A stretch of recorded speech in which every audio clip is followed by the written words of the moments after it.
Zikir yang kita maksud adalah ucapan di lisan kita yang berisi pujian buat Allah Subhanahu wa Ta'ala. Yang terkenal adalah ucapan subhanallah walhamdulillah wala ilaha illallah wallahu akbar. Ada sebuah hadis diriwayatkan Ibnu Abbas, ya, dan ada juga riwayat Abdullah bin Mas'ud secara mauquf berkaitan dengan salah satu manfaat zikir.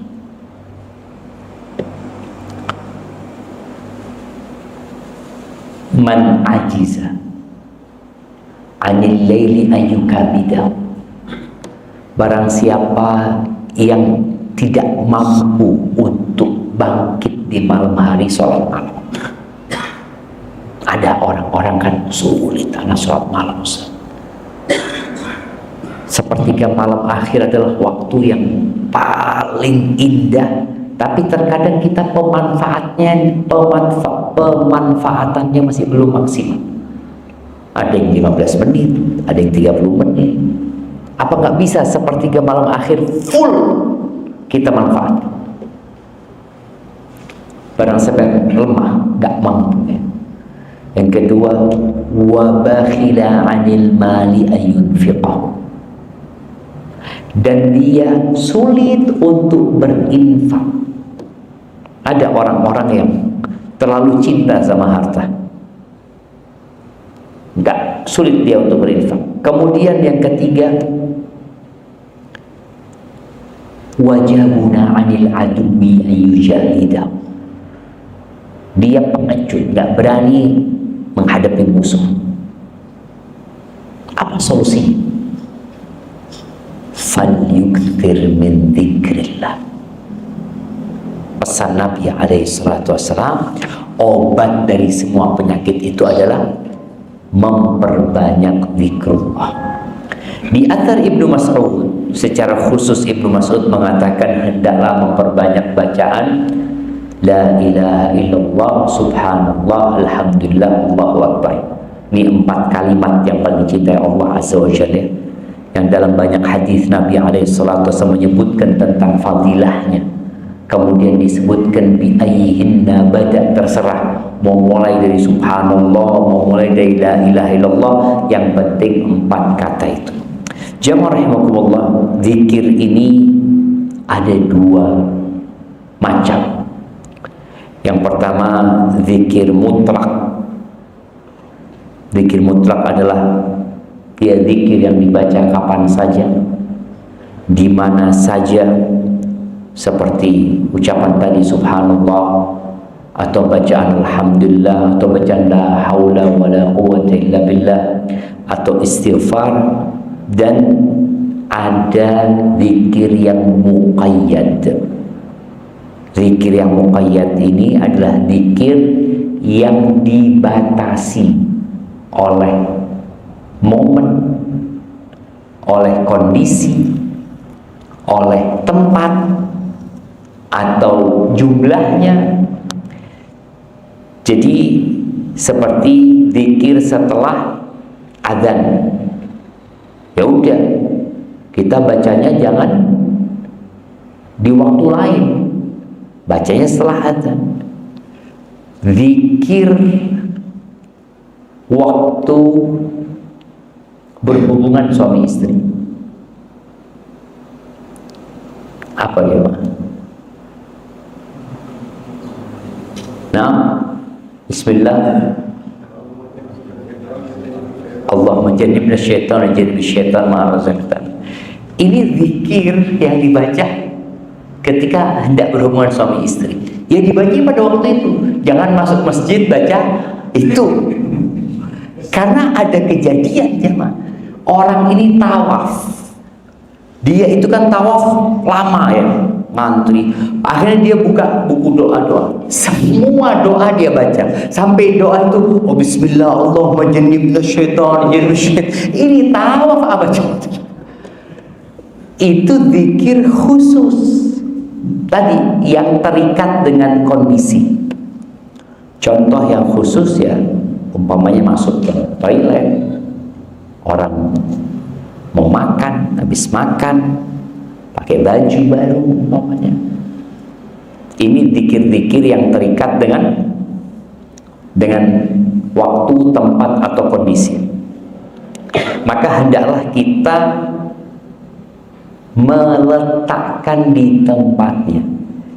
Jadi kalau ada orang mengatakan ketika tawaf, Allahumma jannibna syaitan, jannibna syaitan ma razaqtana, dia zalim karena meletakkan sesuatu tidak pada tempatnya. Apa manfaat dari zikir? Al-Imam Ibnul Qayyim rahimahullahu ta'ala dalam kitabnya Al-Wabilus Sayyib, beliau menyebutkan lebih dari 70 manfaat zikir.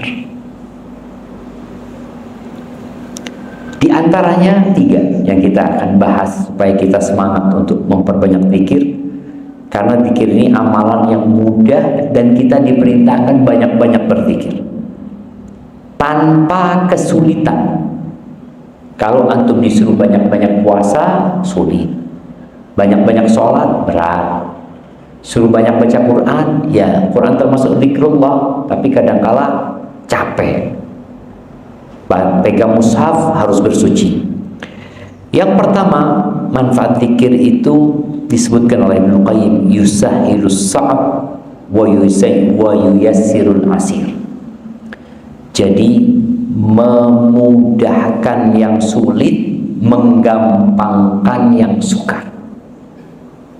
Teman-teman nih yang kesulitan mau bangun masjid, yang kesulitan dapat dana, apa yang harus dilakukan? Memperbanyak zikir. Wa yukhaffiful masyaq, dan meringankan yang berat. Jadi manfaat zikir tadi memudahkan yang sulit, menggampangkan yang sukar, meringankan yang berat. Fama dzukirallah azza wa jalla ala sa'bin illa, tidak pernah zikrullah itu terus dibacakan terhadap urusan yang sulit, melainkan akan jadi ringan, akan jadi mudah. Urusannya sukar akan jadi gampang, urusannya berat akan jadi ringan. Itu yang pertama. Jadi kalau kita punya masalah apapun, maka berzikir. Yang kedua, zikir itu mengusir dari hati rasa takut, mengusir kecemasan, kekhawatiran. Betapa sering manusia itu hidup dengan depresi atau stres.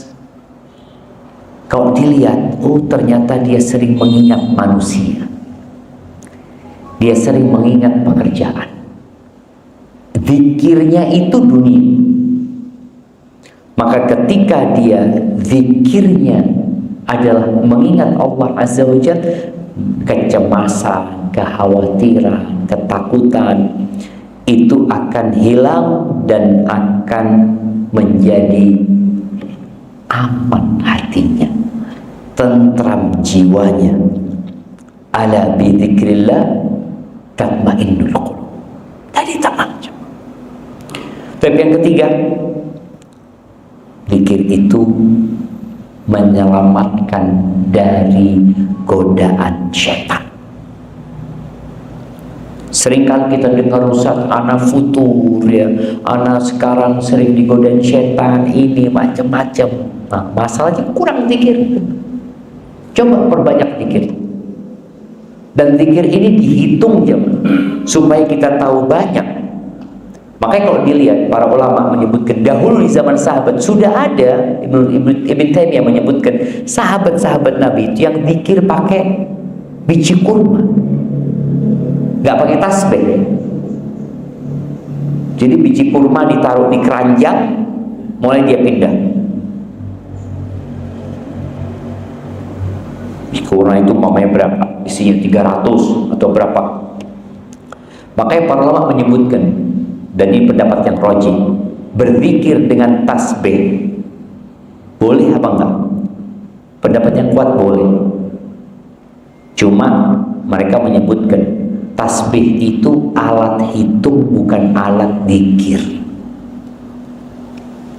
Alat apa? Hitung. Jangan dijadikan tasbih itu sebagai sarana ibadah. Enggak, dia bukan alat zikir. Maka kita lihat di pesawat pramugari, kalau hitung yang hadir pakai apa? Ya pakai ini yang biasa dulu dipakai zikir orang-orang. Jadi sebelum ada yang digital itu, ada peralihan dari tasbih pindah ke alat hitung. Itu sebenarnya bukan alat zikir, alat menghitung. Jadi itu diantara kalau bicara faedah zikir. Kapan manusia disebut orang yang banyak berzikir ya? Allah Azza wa Jalla memerintahkan kita untuk banyak berzikir. Seperti perintah Allah di surat Al-Ahzab ayat 41, Allah mengatakan, ya ayyuhalladzina amanu dzkurullaha dzikran katsira. Wahai orang-orang yang beriman, kalian berzikirlah kepada Allah yang banyak. Selesai sholat Jumat, ketika keluar sibuk dengan pekerjaan sama keluarga, Allah mengatakan, fa idza qudiyatis salatu fantashiru fil ardi wabtaghu min fadlillah wadhkurullaha katsiran la'allakum tuflihun. Berzikirlah mengingat Allah yang banyak agar kalian sukses. Kapan orang itu dikatakan banyak berzikir? Di antara yang disebut oleh para ulama adalah ketika dia menjalankan zikir-zikir yang sudah ada ketentuan.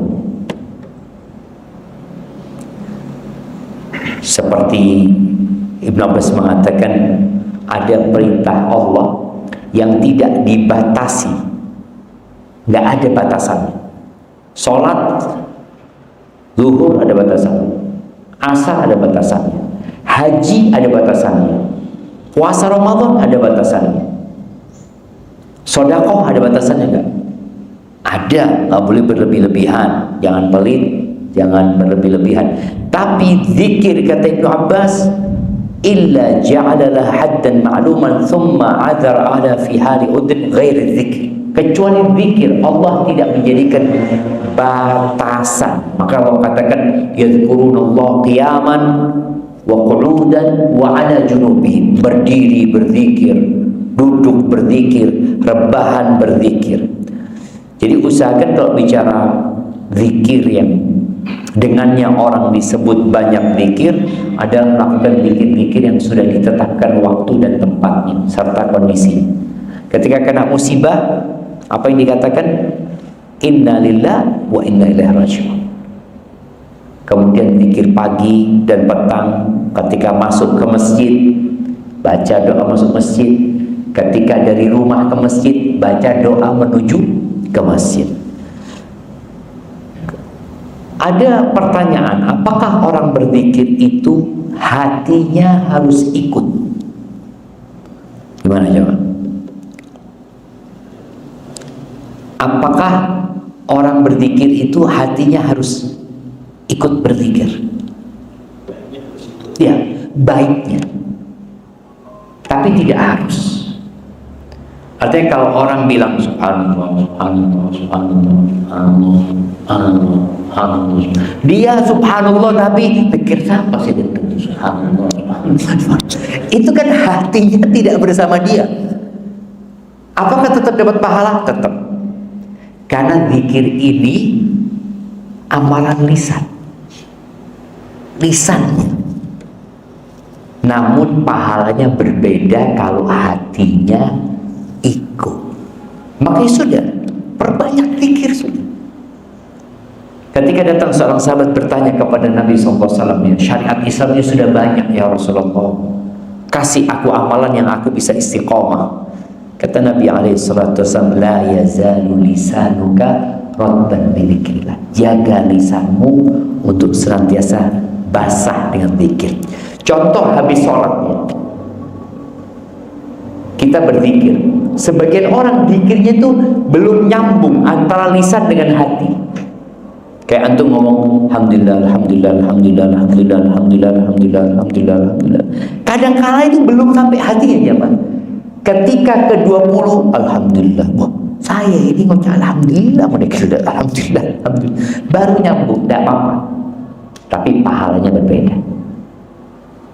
Maka jangan akhirnya antum nunggu anak masih hati belum nyambung, akhirnya nggak berzikir. Jadi ada yang zikir dari hati kemudian ke lisan, ada dari lisan kemudian nyambung ke hati. Tapi zikir itu bukan amalan tangan. Bukan amalan tangan. Karena ada orang yang ngobrol tangannya paku. Nanti pegang tasbih. Tasbihnya itu jalan dia. Situ awirit atau anak berzikir hati. Bukan. Zikir ini amalan lisan, bukan amalan tangan. Jadi hendaklah kita menjaga lisan kita. Baik, apakah boleh seorang meninggalkan zikir karena takut riya?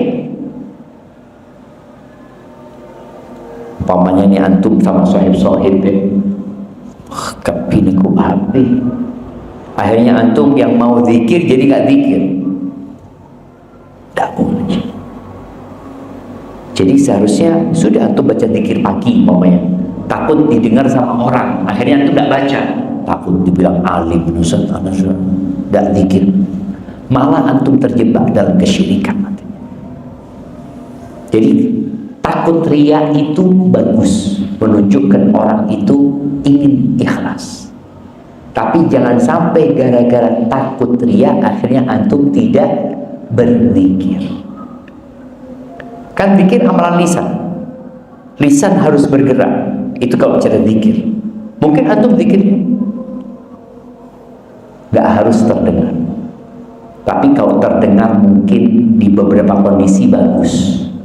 Agar orang lain yang sedang main HP, kalau kita umpamanya dia sedang main HP, kita ngomong Allahumma sholli wa sallim ala Muhammad, akhirnya dia Allahumma sholli wa sallim ala Muhammad. Kadang-kadang kita juga mengingatkan.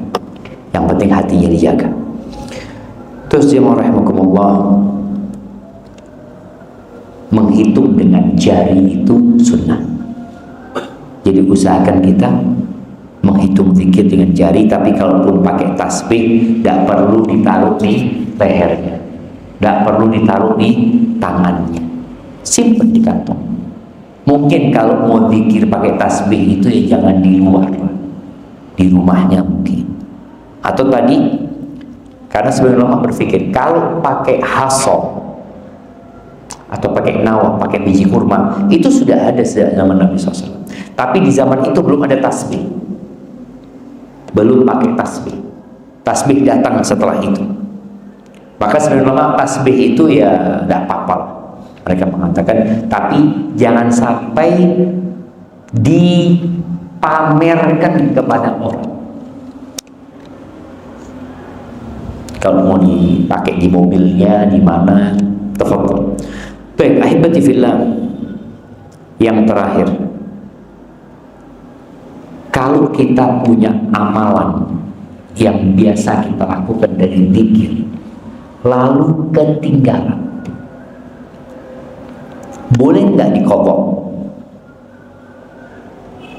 Diqadha. Umpamanya anak itu biasa malam hari Ustaz baca istighfar 200 kali atau baca sholawat. Kan kita zikir ini bebas ya, zikir ini bebas. Jadi kalau antum anak punya sholawat 100 kali tidak apa-apa, bukan bid'ah, enggak, karena ini antum yang amalkan. Kan kita disuruh banyak sholawat, anak sholawatnya 100, antum sholawatnya berapa? Anak sholawatnya 70, ini sholawatnya berapa? Orang beda-beda. Tapi biasanya orang kan mau istiqomah di zikirnya dia. Anak pokoknya usahakanlah sholawat itu sehari 100 kali. Dia biasanya baca pagi, ternyata nggak kebaca, sudah diganti di sore hari. Kemudian zikir pagi dan petang. Kalau orang ketinggalan zikir pagi itu, usahakan dibaca sebelum matahari terbit. Tapi ternyata kita jam 9 belum baca. Kita baca atau tidak? Diqadha, tidak apa-apa dibaca. Tapi Tapi kalau kita harus tahu penjagaannya itu berkurang. Kan kita disuruh berzikir itu 2 kali dalam sehari, pagi dan petang. Jadi yang baca zikir di waktu pagi dijaga sampai sore, baca sore sampai pagi. Tapi kalau ternyata dia pagi bacanya jam 9, sore bacanya jam 10 malam umpamanya, ada fase dia tidak dijaga. Karena penjagaannya itu sudah terlewat atau belum nyampe, dia nggak akan dijaga sampai jam 9. Matahari terbit dia dijaga, matahari terbenam dari jam 9 pagi sampai matahari terbenam umpamanya, dia dijaga sama Allah SWT. Tapi karena zikir petangnya terlambat baru jam 9, berarti penjagaannya mulai jam 9 malam. Nah, kita sudah masuk waktu zuhur, maka berusaha kita untuk berzikir dengan zikir yang sudah ditetapkan waktunya, seperti dijawab azan. Ya kalau waktu jawab azan, jawab azan. Jazakumullah khair. Semoga Ramadan ini menjadi lebih baik buat kita, dan Allah terima ibadah kita. Allah kasih kekuatan agar kita bisa melaksanakan ibadah puasa, qiyamul lail, dan semua ibadah yang ada di bulan Ramadan. Subhanallahumma wa bihamdika asyhadu an la ilaha illa anta astaghfiruka wa atubu ilaik. Assalamualaikum warahmatullahi wabarakatuh.